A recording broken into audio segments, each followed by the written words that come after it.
ကိုဘာဖြစ်လို့လား ဟာဒါအဲ့ကိုကြောင့်ငါတက်သနာတက်နေတယ်ဘာဖြစ်လို့လဲ ငန်းလို့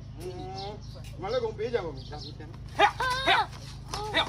မင်းခေါ်ချင်တိုင်းခေါ်လာပြီနှင်ထုတ်ချင်တိုင်းနှင်တော့ဒါမင်းကလေးကွာ ဟဲ့မင်းမဒီကိစ္စမင်းနဲ့မဆိုင်ဘူးငါကိစ္စငါရှင်းမယ် ဟဲ့ငါနဲ့မဆိုင်ဘူးဆိုနေဒီအိမ်ကမင်းနဲ့ငါနဲ့တယောက်တော့ငါရတာငါတချမ်းပိုက်တယ်နော် ဟောတချမ်းပိုင်နေအေးအဲ့ဒါဆိုမင်းပိုင်တဲ့တချမ်းကိုအထင်းမှာထားလိုက်နော်ငါပိုင်တဲ့တချမ်းကိုအပြင်ကိုထုတ် ရလာခဲ့လာခဲ့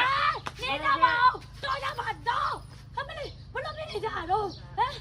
ဒီမှာအစာတော့ကတော့လိုက်တော့သိနေမနဲ့စောစောစီထွက်ပြေးတော့မလို့ပဲအေးဒါပေမဲ့အဲ့ဒီစိုက်မညီတဲ့မိသားစုနဲ့ရန်ဖြစ်ပြီးတော့မှထွက်ပြေးခြင်းစိတ်တောင်ပြတ်သွားပြီဒီမှာပဲနေတော့ ဟဲ့ကောင်မလေးကိုလွတ်လိုက်ငါပြောပါမယ်ကောင်မလေးကိုဒီမှာထားမယ်မင်းမနေချင်မင်းစင် မင်းတို့နေအောင်ဆုံးစင်း ရပြီ